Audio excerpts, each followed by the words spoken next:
and welcome to another episode of Anfield Watch. Today we're going to be talking about Liverpool's midfield situation and who they could target in the summer. And to do that, I'm delighted to say I'm joined by Anfield Watch writer Zak Anderton. Zak, welcome back to the show.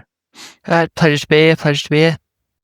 Now, I think Liverpool's midfield situation is probably something that isn't being discussed that much in the media as much as it should be, because everyone's talking about the centre-backs, the attackers, Liverpool missing a bit of pace up front, who's going to replace Mo Salah. But I think the midfield situation is the most intriguing one because we've got three players in Ryan Gravenberch, Alexis McAllister and Dominic Szoboszlai, all on sort of not expiring contracts, but they are kind of, getting closer and closer to the end of their deals. And they are all in negotiations with the club, but none have yet to sort of agree to a new deal. Then there's Curtis Jones, who will be entering his final 12 months in the summer. So it feels like, there could be a world where if none of these players extend in 2 years' time, Liverpool could be, without any midfielders in that summer. But it's like, that's the problem, isn't it? It's like, because at the moment, the midfield's probably our best area for depth in terms of like the quality of players that we've got. But then with all the contracts hanging over everyone's head, you don't actually know what the next step's going to be. Like, obviously, we've bought Wirtz and he's going to stay for a long time. But like you said, like Szoboszlai has been unreal this season for us. And same with, like, Gravenberch hasn't been as good as what you would have hoped him to be. And same with McAllister. But they're both still top quality Premier League players. And to replace either of them is at least 70, 80 million. And we have got a couple like Trey Iona, he could come through maybe eventually, but at the moment it's all just a bit up in the air, which is a bit scary. It is, and that is why I think Liverpool are going to be targeting midfielders this summer, trying to bring in some new players, and there is a possibility, I think, that we could probably see maybe Jones leaving. I think Liverpool were open to it in January, but potentially one of Gravenberch, McAllister and Szoboszlai leave as well. Probably McAllister is the most likely to leave, but I think there's a high possibility that one of those three could be departing in the summer. That's genuinely probably one of the scariest things about being a Liverpool supporter at the moment. Like, even though everyone's like talking about where the future of Slot should be and what's going to happen, like with Gakpo or like why we're not playing Ngamoa, the midfield is genuinely going to be a massive concern. And like when you look at other teams in the league, they've got a lot more security in their future. But with us, again, like we have got good players for now, but if none of them extend the contract or just one of them does, it's like another 150 million that we're going to have to spend trying to bring somebody else in. And as much as like McAllister and Szoboszlai are great players, it still feels like we could we need a bit more, maybe something just a little bit different, just in the middle of the park to make things a bit better for us and to as fans. Really, just everything just needs to be a little bit better and a bit smoother after this season. Yeah, and when you mention 150 million, we're going to have to bring up the first player that we're going to discuss, and that's Elliot Anderson. He's obviously at Nottingham Forest. He's an England international, probably one of the best players in the Premier League right now. We saw the chaos that sort of unfolded last summer with Morgan Gibbs-White and his proposed move to Tottenham. Obviously, there's a very stern owner at Nottingham Forest in Marinakis. He's not going to be wanting to let Anderson go on the cheap. I was almost about to say Adam Wharton there, but he's another player we're going to be discussing at another club where Liverpool have sort of struggled to buy players from. But yeah, with Anderson, it just doesn't feel like Forest will want to let him go on the cheap. No, I don't think Forest would ever let anybody go on the cheap, to be honest. They even asked for 15 million for one of the youngsters, I imagine, with Marinakis in charge. But like you said, like Forest midfield last season was impressive. And obviously this season they've not been anywhere near as good. They're on the fourth manager of the season. And that's probably taken the price of some of their players down. But because of the ceiling that Anderson has, he's still only young. He's a regular England international now. He's pretty, like, you can play him as a defensive mid, centre midfield, basically anywhere in the centre of midfield, which again is something really important. And one of the better things about Anderson as well is that he'd be classed as homegrown.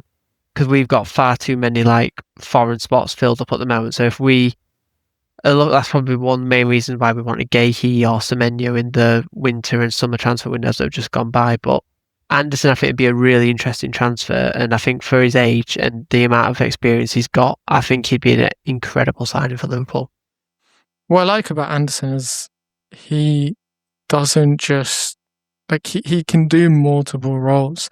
He's not your just typical midfielder in Liverpool where we've got McAllister who's maybe got that bit of deep lying creativity. We've got Gravenberch to carry. We've got Szoboszlai who works tirelessly off the ball. But Anderson, what I like about him is a mixture of all three. He's got the progressive passing ability. He's got the carrying ability of Gravenberch, but he's also got that tireless work rate of Szoboszlai. So you're combining all the elements that make Liverpool's three midfielders great right now into one player. And to me, that is probably the most exciting and enticing prospect about Anderson is like I could just see him straight away slotting into that Liverpool midfield and carrying off what he's been doing at Nottingham Forest. Especially, I feel like, especially in this like time of football where games can change in like 2 seconds. Like when we played Man City, we were winning, and all of a sudden we lost the game. It's like you need those players. Like as good as it is having specialists, like a specialist defensive midfielder or a specialist like attacking midfielder, it is good to have those versatile players that you can literally throw anywhere on the pitch. Like Szoboszlai this season, for example, has been really, like, his impact on the team, no matter where he's played, has always been positive. And as much as someone such as like Gravenberch is an incredible defensive midfielder, you're not going to get that attacking output that you need. Say if you're in the last 10 minutes of your game and you haven't got any attacking options on the bench, something, you need some players to get pushed forward. Anderson would suit that perfectly, because even though he does often sit back, he has got that attacking nature about him. And like versatility in football now is just so important. Yeah, he's a really good passer. I think his passing is actually underrated. A lot of people talk about his duel winning ability and sort of his reading of the game and his defensive side of his game, but his passing, I think, is really underrated. And I think just the prospect of, potentially having somehow, if you can fit them in, Anderson and Szoboszlai in the same midfield, the work rate, the amount of work that they're going to be putting in off the ball is going to be huge for Liverpool. So I think that is a really, really exciting prospect. I don't think that you'd be able to get a better midfield duo than Szoboszlai and Anderson, to be honest. With the amount of work that they would genuinely put in, I don't think that there'd be another midfield partnership in the Premier League that would like cover as much ground as what they would. And although football not always about covering ground and making sure you're all over the pitch, but those players that can find the gaps or run into the gaps are like game changers.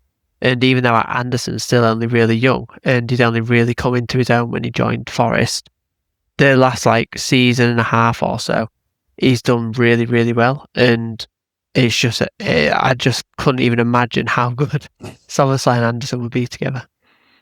Well, we kind of have to move on to the next player in question. And that is Adam Wharton, who I almost I spoiled it, I think, for everyone when I kind of let it be known that we're going to be discussing him as well. I don't think it's a surprise though, because Liverpool have been admirers of him. I think a lot of Premier League football fans have been admirers of him as well. And I think the first thing that I kind of want to highlight about him, and you have to mention about him, is his passing ability. Probably a bit ahead of Anderson in that sense. He's definitely, I think, got that almost Trent Alexander-Arnold-esque vision that he has and passing range that he has, which Liverpool have been missing. There's no doubt about it. Liverpool have been missing Alexander-Arnold and his passing ability. And on top of that, again, like you mentioned, you have a homegrown England international, ticks a lot of the boxes for Liverpool. I think one of the main problems that we suffered this year, we've brought in good players by themselves, but hardly any of them had any Premier League experience. And like Kirkes, who did, he was still young and he played for Bournemouth. Like moving to Liverpool's a massive step. And even though jumping from Palace to Liverpool would also be a massive step, Palace have just won the NFA Cup. They won it to beat us in the Community Shield. And Wharton's already had so much Premier League experience and so much international experience that he'd probably quite quickly get adjusted to it. Again, the only problem would be that Palace have sold a lot of their first team players, so again, it'd be another really expensive option. And after our massive spending in the summer, I don't really see how like a marquee midfielder like such as Wharton would be on the cards. As much as I would like it to be, it's just sort of hard to imagine how we're going to conjure up that sort of money. But again, much like you said, the homegrown is a massive, massive selling point, and I think that any half decent English player is going to go for a decent chunk of money because most clubs in the top flight are genuinely struggling for like homegrown players. That's why City chose to spend 25 million on Mark Gahey when he's got 6 months left, and Semenyo is probably quite a bargain. But that homegrown side is it's underrated. Like, if that makes sense, like you can get a lot of decent English players, but the top quality Premier League ones are hard to come by, and Wharton is definitely one of them. Yeah, I think for me, probably the only question mark, if I'm Liverpool and I have to spend maybe 100 million on Anderson or Wharton, I don't know if Wharton will be that much. Maybe Palace will reduce their asking prices. I think right now, Anderson, who's I think a couple of years older, seems like the more complete player in terms of his defensive ability, like his work rate off the ball. Wharton doesn't necessarily offer that yet. So I think maybe there is, a compromise to be had with Liverpool. You go for Wharton, who maybe has the higher potential, the higher ceiling, but you also kind of, like Palace, I think, protect him a lot in him, allowing him to be the progressive passer, but not necessarily having to take on the defensive capabilities that you need to have in that position. It's a bit similar to how Trent was protected at Liverpool, and now he's not protected at Real Madrid, and we see that he's struggling a lot more in that sense. But I think, like you said earlier, we are missing that sort of progressive passer, and I think that as much as we need like defensive reinforcement, as we can tell this year, like our defense has been woeful.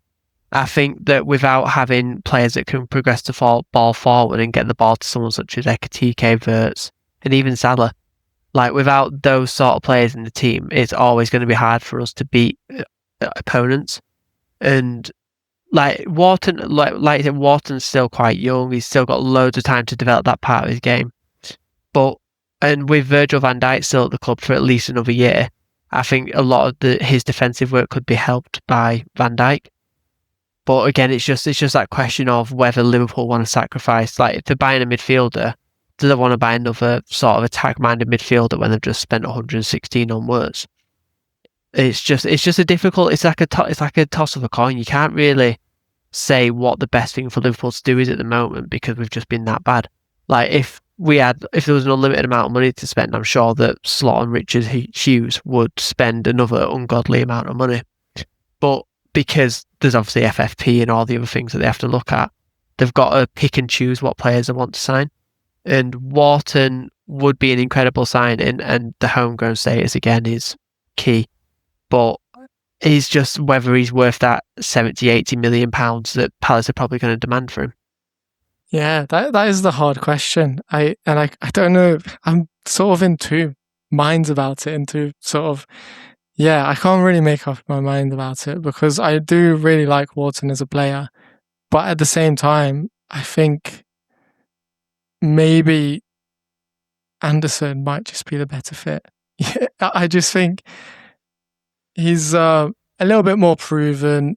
He offers, I think, a little bit more than Wharton, and I know Wharton's vision and his passing range and that side of his game, that is incredible, and it puts him, I think, up there with Trent Alexander-Arnold as one of the best in English football or for the English national team.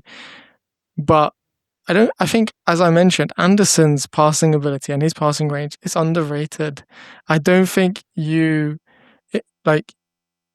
you buy him, I don't think you're losing that passing range, that passing ability that Wharton is able to offer. I think you're getting a similar sort of level, And if, let's say, he's replacing Alexis McAllister, you could potentially be sort of upgrading on McAllister as well, because McAllister's progressive passing ability, as much as I think he thrives in the final third and he can find us through balls and there's clever, smart passes, in the build-up, McAllister can get lost quite often, whereas Anderson and Wharton, neither of them get lost in the build-up. And Anderson is not necessarily that bad himself in the build-up.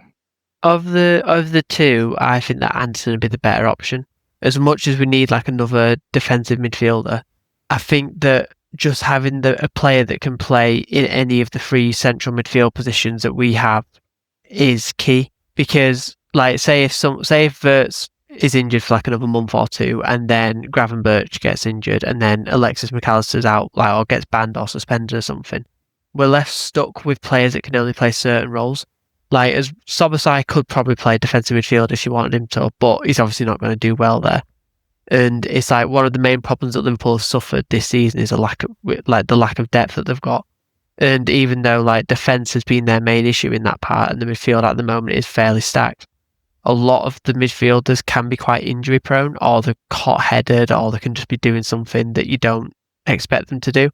So as much as Wharton would be a really intriguing signing, I think that Anderson would be the better option of those two, just purely because he can literally play anywhere in centre midfield, and his Premier League experience so far has just been impeccable.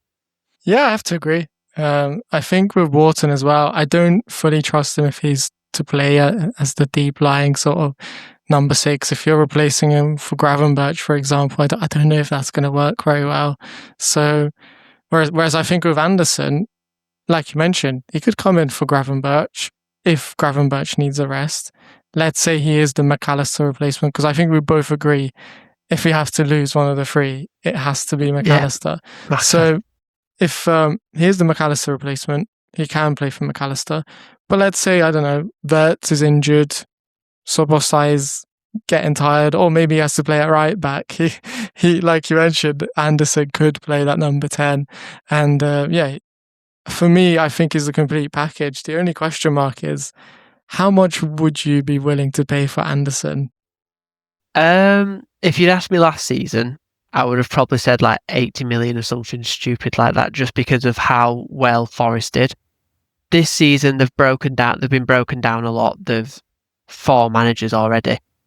I think is it also if we're signing another midfielder, we have to get rid of McAllister or Jones, in my opinion. And with what we've been saying all the entire podcast so far, we can't get rid of Jones because we need the homegrown players, especially for the Champions League.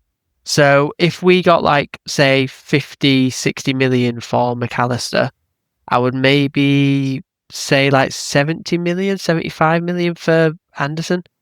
Like, it's still an awful lot of money, but if we can recoup most of it from selling McAllister, I think that's how we'd offset it. But if we don't sell McAllister, then I would have to say like 60 million or something like that. I think that's ambitious with Marinakis in charge.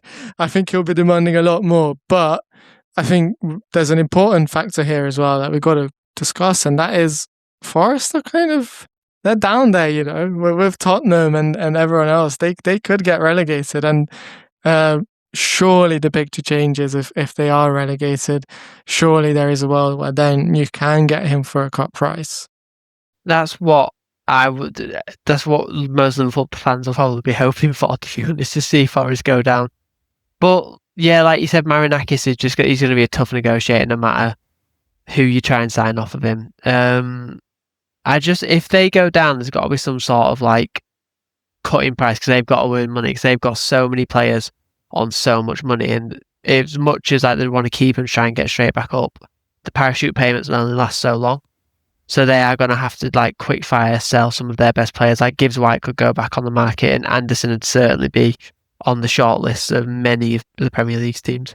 Yeah, and I think that is the risk factor as well for Liverpool, is if not Forest get relegated, it won't be them just alone shopping for Anderson. There's going to be so many other clubs. So, it is going to be difficult to land him. And I think getting Champions League football and showing these prospective players this is a club that you should still play for, and this is a club that has a lot to offer, is so important in the next few months to basically convince them. Because I think, Vert, Ekitike, Isak, they wanted to come to the Premier League champions, and that's why they rejected a lot of other offers. So I think Liverpool have got to show that there's still that bit about them, and they're not the side that loses 4-1 to PSV and 3-0 to Nottingham Forest. We don't need to talk about that. That's just long gone in the memory. Just focus on the next game. Absolutely, and I think there has been an uptick in Liverpool's form recently, so that all of that is encouraging. And for me, if it was a dream world, if this was a FIFA game, I'd be buying Anderson straight away. He'd complete that midfield. But that sort of wraps up this video anyway. We discussed Wharton, we discussed Anderson. I think we've both come to a conclusion that Anderson is the one Liverpool would choose. Get on the phone and start organising this transfer, because I think he is the perfect man for the job. And as always, Zach, thank you for coming on. Thank you for joining me. And if you enjoyed the video, guys, make sure to give it a thumbs up and subscribe to our YouTube channel.